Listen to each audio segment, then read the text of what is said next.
Ileana is up early with LoveBabz, LoveTalk on Babz Rolls Live. Thanks for tuning in. Hey, good morning.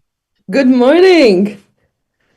Thank you for getting up early to do this. Oh my God, it is early. I mean, I could wake up at 7, but you expect me to actually speak and be coherent at 7? That is a You good look one. radiant, Ileana. You look radiant. Thank you so much. So do you. And glamorous too. Oh, Love your glasses. thank you. Thank you. All right, so I got your book. Thank you. Thank you so much. I love it. Thank you. I'm fascinated by the National Alliance of Black Feminists, A History, because this just takes me into the 70s, like when Black feminism was just on everybody's lips and in everybody's brains, and having these deep conversations about where Black women are centered in the feminist conversation, and does that put us at odds with the Black community, with Black men? Like what? So talk to me about why you have this, why you wrote this book and the history of this. Oh, for many, many, many, many reasons. I like how you said that in the 70s, Black women were at the center of the conversation about feminism. And that is entirely true. That has been documented now by a variety of histories. But when I started writing this book, and when I was first studying the history of of the American women's liberation movement, that was in the, I can't believe it's been so many years, but in, let's say, 2000 in the 2000s, so almost 20 years ago, that history was not presented like this. The history of the women's liberation movement was predominantly a history of this is what white women did, this is what how the movement evolved, these are the various trends within feminism. I think in 2005, Benita Roth came up with a book that that organized the history of the movement along racial ethnic lines, and she was saying that there were Black feminists, that there were Latina feminists, and that Latinx feminists, and that there were also Native feminists, and these were groups that very much existed. But in many ways, that history seemed sort of like there's this wide women's liberation movement, and women of color feminists are there, but in sort of like small groups that only last for a few years. They're totally isolated, and so on and so forth. So that was the first step. Then Kimberly Springer came out and she wrote an amazing book, Living for the Revolution. Mm-hmm. That is a history of Black feminism in the 1970s, and that does the mapping of Black feminism throughout the country. I build a lot on her work. And then, and this was the landscape in which I was thinking about writing the history of the National Alliance of Black Feminists. And over time, I discovered that, as you said, in the 70s, Black women were at the center. They were not marginal. They were not small groups. A lot of them did not have a lot of resources. Mm-hmm. I talk about that in the book, about why they didn't have a lot of resources, why they had a lot fewer resources than white feminists. And they were connected. They were trying to meet at national conferences. So there was this whole vibrant other Black women's liberation movement, and that was nationwide and was coherent and included a lot of groups with a lot of political outlooks, from socialists and anti-colonial to more I don't want to use the word liberal, I use the word humanist, in my in the book to discuss a feminism that's very much concerned with poverty, but not from a Marxist framework. So there So let were me tell people also who you are catalysts. first before, because I didn't get the chance to tell people you are an assistant teaching professor in the Department of Women's, Gender, and Sexuality Studies at Rutgers University. So you're an academic. Yes, I am an academic, and I am also now I am associate teaching professor. I got promoted this week, Yay! so thank you. Yes, absolutely, and thank you. Well, Yes, I wanted to put your credentials out there because I want people to understand that you're not just didn't just walk in off the street and say, "Oh, this is what I know about the history of feminism." Like you are an academic and you have spent a great deal of time researching and understanding and comparing and looking at the history of Black women, the National Alliance of Black Feminists. and when you're saying a long time, you can say that again because I spent 15 years working on this book. So I'm I am so I'm half embarrassed to actually say that, but I want to be grateful for the time that But it takes a long time to do this kind of research, though, right? I think it does. I think if you want to do it right, I think it does. And I think somebody told me that Professor Ulla Taylor, she told me that it sometimes books can have a longer shelf life if you spend more time writing them. And I do appreciate the clarity and the way my thinking evolved over time. Not all of this was sort of intended because I was for a time I was working part-time. I didn't have a lot of resources. I didn't have a lot of time for research and so on and so forth. But in many ways, like I'm very, very grateful with that I had the time to do this, and I'm pleased, very happy with the final product. So I So sound what did you smart on learn? I somehow sound smart on the page. What did you learn, Ileana? I'm pronouncing your name right, Ileana? That is correct. Thank you. Okay. Yes. And how do you pronounce your last name? Nachescu. Nachescu. Okay. Well, so what did you learn? And what did you know going in first? And then as you were going through this process of researching and excavating information, what did you learn? Oh, so many things. Thank you for asking this because I appreciate your question about process. As I said, when I was going in, I was interested initially in consciousness raising groups. Now, I was an international graduate student at the time, coming from Romania, a post socialist country. And I Mm-hmm. was intrigued by the fact that feminists were saying the personal is political. I was like, why would anybody want politics in their personal lives? Shouldn't we keep politics someplace, like in public where we can, like present ourselves, speak properly, and so on and so forth, and at home, let home be home. But at the same time, this was very much an Eastern European experience. But at the same time, like I was also learning it was also my own consciousness raising that was happening in the process. But I was reading the primary sources, and the primary sources from the 1970s were referencing various groups, Black women's groups here and there. And I was like, well, they were there. Why are they not more? Why doesn't history center them? Why isn't history told from their perspective? And this is when, and to this day, I remember when I first saw, because I was so excited. I had access to interlibrary loan, and I was so excited because I could like bring any kind of book that I wanted, and any kind of the resources, like sometimes even documents from archives would be available. And I requested that, and I requested a paper written by Brenda Eichelberger, the executive director of the National Alliance of Black Feminists. And that paper was called Consciousness Raising for Black Women and Men. And at that point, I was like, oh my God, this is so fascinating because consciousness raising groups always were about women. They were always, like, we're going to meet in a group of women, men can't come to our groups for these reasons, and there were a variety of reasons. I'm like, yes, okay, very interesting. I had done organizing in Romania, and we never thought about feminism as something that would not include men. Hmm. Oh, we were always like, yes, of course, we need men. Number one, for many, many reasons. We need, they were our families. They are sometimes they can be, we can't imagine a world without men. We don't, like, why would we do that? And they needed to be part of the revolutionary transformation that we are trying to create.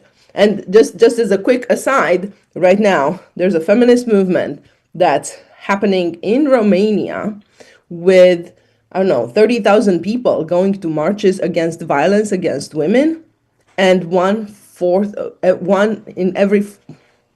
them are men. Okay. I am so impressed. I'm like, because I went to a march in the summer, and there was another one in October. And men are very much, and that's how it should be, right? So I read this. My mind is blown. I have a little chapter about this in my dissertation, and that was all I could do because I was an international student and it was limited funding. I didn't have a lot of funding, so I had to finish my PhD.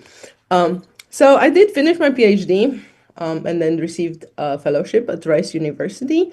And I had to postpone this, in a way, for a long time. And then I end up in the Midwest at some point, as I'm teaching.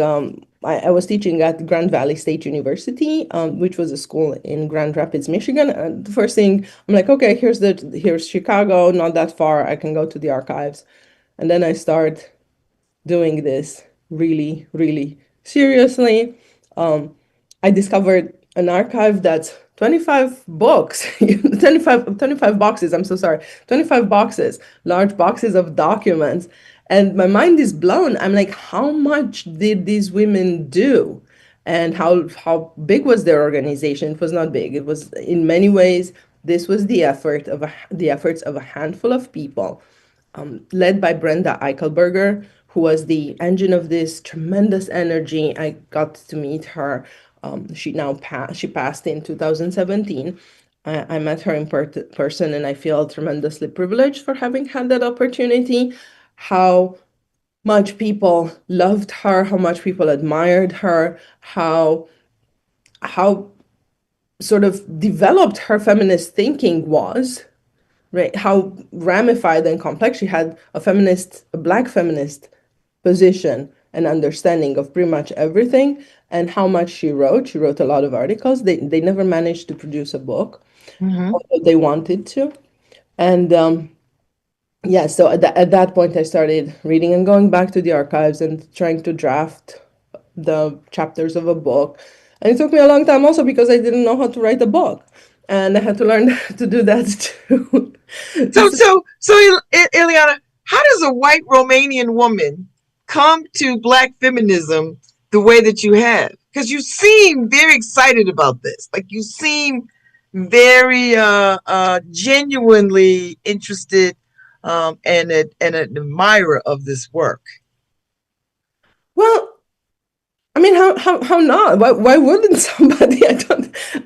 But in a way, it just felt so much more real and so much more complex and so much more able to address the complexity of everybody's lives, because we all have more than one identity.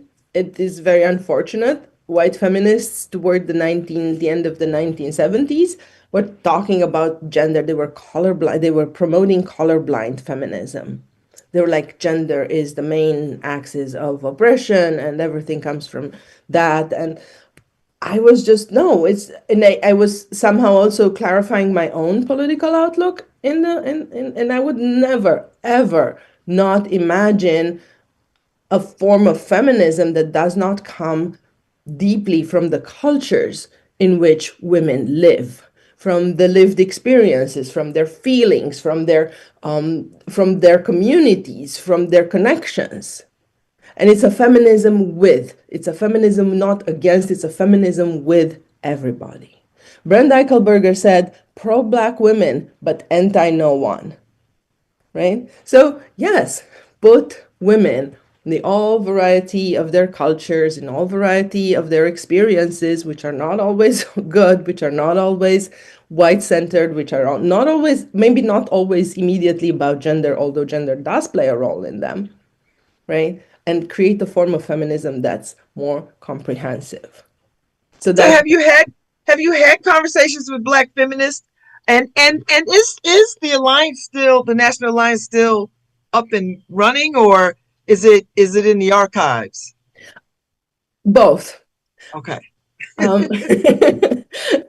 yes, yeah. So I'm very honored because I had the opportunity to work together with the former activists, and they gave me interviews. And because unfortunately the process of writing this book took so long, but fortunately, on the other hand, I had the opportunity over time to have extended conversations and go back and ask them more and more questions, like clarify this, clarify that. They saw, so this was written together with the former activists. And then that does not mean, of course, that my voice, my critical voice, is not very much present there. But this was written together with former activists, with Brenda Eichelberger, with Dr. Gail Porter, with Beryl Fitzpatrick, with Helen Wiggum, and a lot of other activists. Some of them have passed away, and that was written with them over many conversations with them. I had the wonderful opportunity to get to know them and to follow their lives. And honestly, they're my mentors in many ways. Having the opportunity to talk to these feminists, these women, because a lot of them are still active, gave Hmm. sort of blueprints. You come to this country and you don't have, I don't know necessarily, you don't have elders, and you don't have a model, and you don't have really a trajectory that that you can follow in your life. But now I know very much how I want my life to look like if I ever make it to 80, because these are the black feminists that are my role models. And I'm like, yes, I want to do what you're doing.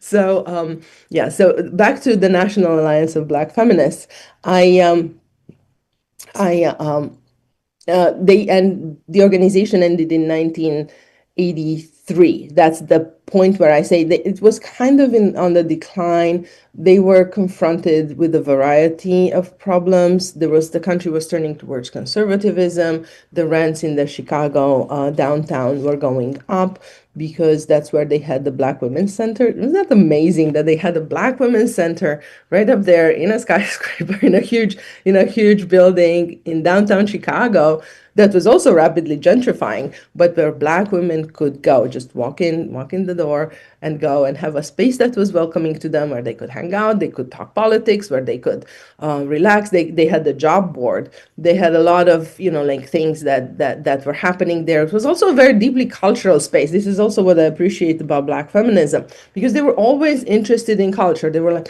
oh, and this is what they say in the Black Women's Bill of Rights.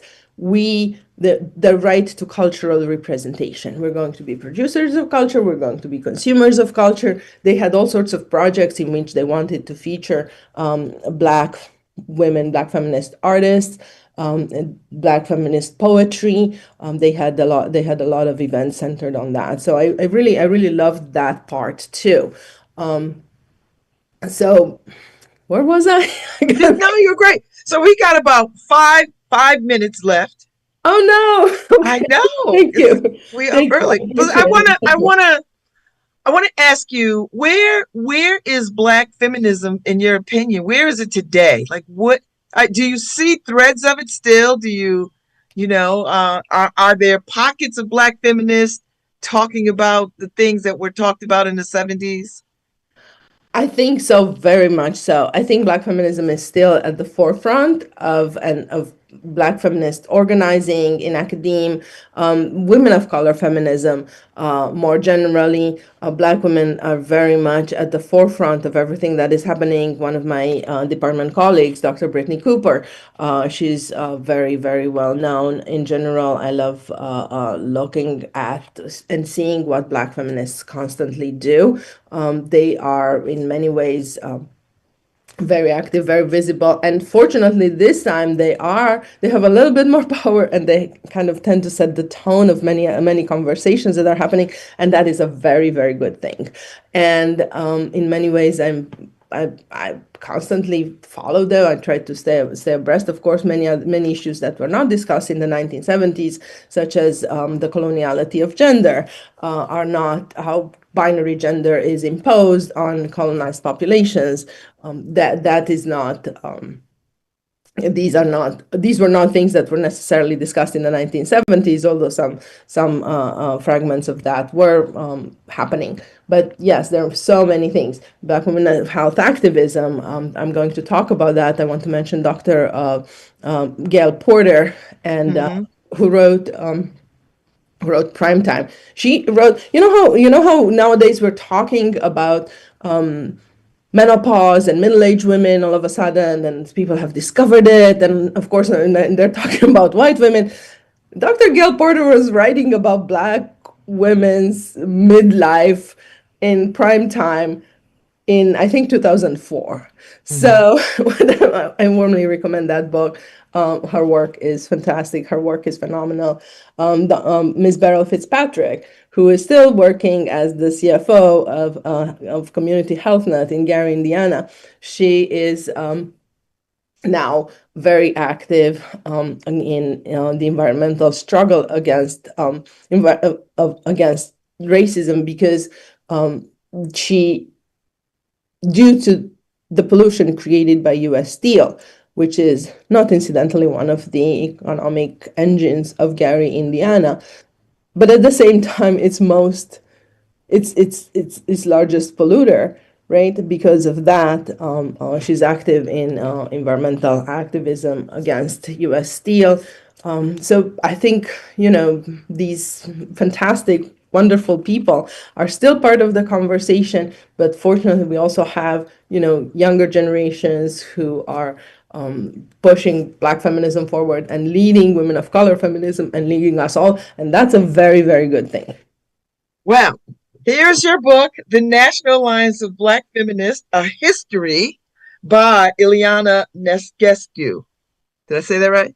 Yes, perfect. And Thank it's out now. Is it out now? It's It out is now. out now. It's available in paperback. It's available on, and I think if you purchase it from the University of Illinois Press website, they might offer the, or either, like a coupon or something like that. They have periodically, they have sales, and I think that's going to be available for sale. That's it's a better way to purchase it, I'm saying, than perhaps Amazon, but there offer sales and coupons and things like that. Well, as the back of the book says, this is an in-depth study of an overlooked organization. The National Alliance of Black Feminists tells an untold story of Black women's liberation in the Midwest. Thank you. And the cover is gorgeous. So My thank you. Thank you so much. Just I want to mention that Tierney Malone, visual artist Tierney Malone, created that cover based on visual elements from the National Alliance of Black Feminist documents. So the lettering, the design of the two hands breaking free from racism and sexism. These are all in the documents created, the visual elements in the documents created by the National Alliance of Black Feminists. And one last thought that I want to mention to everybody: let's all remember that feminism is a dimension of humanism. That feminism is for all, and it always includes race and gender and many other things. And the National Alliance of Black Feminists taught us that lesson. Thank you so much for being my guest this morning. Thank you for getting up early. It was a pleasure talking to you. Thank you, Harry. Thank you so much. Thank you so much. It's All so right. good. This is the great book. I'm enjoying it.